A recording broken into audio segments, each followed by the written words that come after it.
ಕಾಂಗ್ರೆಸ್ ಪಕ್ಷದ ಮುಂಚೂಣಿಯ ನಾಯಕರಾದಂತಹ ಬಿ ಸಿದ್ದಪ್ಪನವರು ಮತ್ತು ನಮ್ಮ ಹೊನ್ನಾಳಿ ತಾಲೂಕಿನ ಬ್ಲಾಕ್ ಕಾಂಗ್ರೆಸ್ನ ಅಧ್ಯಕ್ಷರಾದಂತಹ ಶ್ರೀಯುತ ಎಚ್ ವಿ ಶಿವೇಗಿಯವರು ಇವತ್ತು ಕರೆದಂತಹ ಪತ್ರಿಕಾಗೋಷ್ಠಿಗೆ ಗೌರವಪೂರ್ವಕವಾಗಿ ನಮ್ಮ ದೂರವಾಣಿ ಕರೆಗೆ ಆಹ್ವಾನಿಸಿ ಕರೆಗೆ ಹೋಗ್ಬಿಟ್ಟು ಬಂದಿರೋಂಥ ಎಲ್ಲ ಕಾರ್ಯನಿರತ ಪತ್ರಕರ್ತರಿಗೂ ಮತ್ತು ಮೀಡಿಯಾ ಪತ್ರಕರ್ತರಿಗೂ ಆತ್ಮೀಯವಾಗಿ ವೈಯಕ್ತಿಕವಾಗಿ ಸ್ವಾಗತವನ್ನು ಕೋರ್ತಾ ಇದ್ದೀನಿ.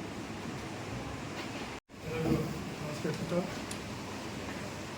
ನಾವೀಗೆಲ್ಲ ಗೊತ್ತಿರ್ಬೋದು, ನಿನ್ನೆ ವಾಟ್ಸಪ್ಪಲ್ಲಿ ಎಲ್ಲ ಅಧ್ಯಕ್ಷರ ಬದಲಾವಣೆ ಬಗ್ಗೆ, ಬ್ಲಾಕ್ ಕಾಂಗ್ರೆಸ್ ಅಧ್ಯಕ್ಷರ ಬದಲಾವಣೆ ಬಗ್ಗೆ ಬಂದಿದೆ. ಅದು ಯಾರು ಮಾಡಿದ್ದಾರೆ ಏನು ಅಂತಲೂ ನಮಗಿದು ಗೊತ್ತಾಗಿಲ್ಲ. ಅದು ನಾವು ಹೇಗೆ ಅಂದ್ಕೊಂಡಿದ್ದೀವಿ. ಮತ್ತು ಈ ಅಧ್ಯಕ್ಷ ಇದು ನೇಮಕಕ್ಕೆ ಇದನ್ನೆಲ್ಲ ಏನೇ ಅಧ್ಯಕ್ಷ ಚೇಂಜ್ ಮಾಡಬೇಕು ಅಂದರೂ ಈ ಅಧ್ಯಕ್ಷತೆ ಶಾಂತನಗೌಡರಿದ್ದಾರೆ. ಎಚ್ ವಿ ಶಿವಯೋಗಿಯಾದ ನಾನು ನೇಮಕಗೊಂಡಿರ್ತೇನೆ. ಆದರೆ ನನ್ನನ್ನು ನೇಮಕ ಮಾಡುವಾಗ ಹೊನ್ನಾಳಿ ತಾಲೂಕಿನ ಮಾಜಿ ಶಾಸಕರಾದ ಡಿ ಜಿ ಶಾಂತನಗೌಡರ ಅಧ್ಯಕ್ಷತೆಯಲ್ಲಿ ಹೊನ್ನಾಳಿ ಟೌನ್ ಗುರುಭವನದಲ್ಲಿ ಸಭೆ ಕರೆದು ಆ ಸಭೆಯಲ್ಲಿ ಜಿಲ್ಲಾಧ್ಯಕ್ಷರು, ಪಕ್ಷದ ತಾಲೂಕಿನ ಮುಖಂಡರು, ಕಾರ್ಯಕರ್ತರ ಸಭೆಯಲ್ಲಿ ಹಾಜರಿದ್ದು ಆ ಸಭೆಯಲ್ಲಿ ಅಧ್ಯಕ್ಷರನ್ನು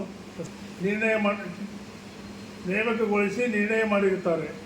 ನಿರ್ಣಯದಂತೆ ತಾಲೂಕು ಮುಖಂಡರು ಮತ್ತು ಮಾಜಿ ಶಾಸಕರಾದ ಡಿ ಜಿ ಶಾಂತನಗೌಡರು, ಜಿಲ್ಲಾಧ್ಯಕ್ಷರು ಇವರುಗಳು ಪ್ರವಾಸಿ ಮಂದಿರದಲ್ಲಿ ವಿಶೇಷ ಸಭೆ ಕರೆದು ಕಾರ್ಯಕರ್ತರ ಅಭಿಲಾಷೆಯಂತೆ ಹೊನ್ನಾಳಿ ಬ್ಲಾಕಿಗೆ ಎಚ್ ವಿ ಶಿವಯೋಗಿಯಾದ ನನ್ನನ್ನು ನೇಮಕ ಮಾಡಿರುತ್ತಾರೆ. ಅದರಂತೆ ನಾನು ಅಧಿಕೃತವಾಗಿ ಅಧ್ಯಕ್ಷನಾಗಿ ಪಕ್ಷದ ಚಟುವಟಿಕೆಗಳಲ್ಲಿ ಸಕ್ರಿಯವಾಗಿ ತೊಡಗಿಕೊಂಡಿರುತ್ತೇನೆ. ಪಕ್ಷದ ಚಟುವಟಿಕೆಗಳಲ್ಲಿ ಸಕ್ರಿಯವಾಗಿ ತೊಡಗಿಕೊಂಡಿರುತ್ತೇನೆ. ನಾನು ಅಧ್ಯಕ್ಷನಾದ ಮೇಲೆ 2023ರಲ್ಲಿ ವಿಧಾನಸಭೆ ಚುನಾವಣೆಯಲ್ಲಿ ಪಕ್ಷದ ಜಯ ಗಳಿಸಿರುತ್ತೇನೆ ಮತ್ತು 2024ರ ಲೋಕಸಭೆ ಚುನಾವಣೆಯಲ್ಲಿ ಪಕ್ಷದ ಅಭ್ಯರ್ಥಿ ಜಯಗಳಿಸಿರುತ್ತಾರೆ. ಈ ಎಲ್ಲ ಗೆಲುವಿನಲ್ಲೂ ನನ್ನ ಸಕ್ರಿಯವಾಗಿ ಅಧಿಕೃತ ಪಕ್ಷದ ಅಭ್ಯರ್ಥಿಗಳ ಗೆಲುವಿಗೆ ಹೋರಾಟ ಮಾಡಿರುತ್ತೇನೆ. ಆದರೆ ಇತ್ತೀಚಿನ ದಿನಗಳಲ್ಲಿ ಬಂದ ಕಾಗದ ಪತ್ರವನ್ನು ನೋಡಿದೆ. ಅದರಲ್ಲಿ ಅಧ್ಯಕ್ಷರನ್ನಾಗಿ ಬೇರೆಯವರ ಹೆಸರು ಕಾಣಿಸಿತು. ಆದರೆ ನಾನು ತಾಲೂಕು ಶಾಸಕರು, ಅಧ್ಯಕ್ಷರು, ಜಿಲ್ಲಾಧ್ಯಕ್ಷರು, ಪಕ್ಷದ ಮುಖಂಡರು ಮತ್ತು ಕಾರ್ಯಕರ್ತರ ಆಯ್ಕೆಯಾಗಿರುತ್ತೇನೆ. ಇದು ಇಂಪಾರ್ಟೆಂಟು.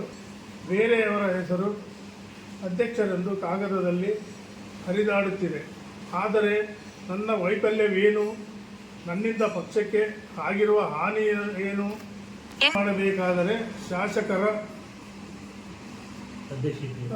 ಅಧ್ಯಕ್ಷತೆಯಲ್ಲಿ ಸಭೆ ಕರೆದು ಪಕ್ಷದ ಕಾರ್ಯಕರ್ತರು, ಜಿಲ್ಲಾಧ್ಯಕ್ಷರು ಎಲ್ಲ ಸಭೆ ಕರೆದು ಬದಲಾವಣೆ ಮಾಡಬೇಕು. ಅಂದರೆ ನನ್ನನ್ನು ಸಭೆ ಕರೆದು ಬದಲಾವಣೆ ಮಾಡಬೇಕಾದ್ರೆ ತಾಲೂಕಿನ ಕಾರ್ಯಕರ್ತರ ಅಭಿಪ್ರಾಯವನ್ನು ಕೇಳಿ ಅವರೆಲ್ಲ ಬದಲಾವಣೆ ಬಯಸಿದರೆ ಬದಲಾವಣೆ ಆಗಲಿ, ಅದಕ್ಕೆ ನನ್ನ ವಿರೋಧ ಇಲ್ಲ. ಆದರೆ ನಾನು ಒಂದು ರಾಜಕೀಯ ಕುಟುಂಬದಿಂದ ಬಂದವನು. ನನ್ನ ತಂದೆ 11 ವರ್ಷ ಶಾಸಕರಾಗಿದ್ದು, ನಮ್ಮ ಅಣ್ಣನವರು 5 ವರ್ಷ ಶಾಸಕರಾಗಿದ್ದು, ಜನಸೇವೆ ಯಾವ ರೀತಿ ಮಾಡಬೇಕೆಂದು ಚಿಕ್ಕ ವಯಸ್ಸಿನಲ್ಲೇ ನಾನು ಕಾರ್ಯಗತ ಮಾಡಿಕೊಂಡು ಬಂದಿದ್ದೇನೆ.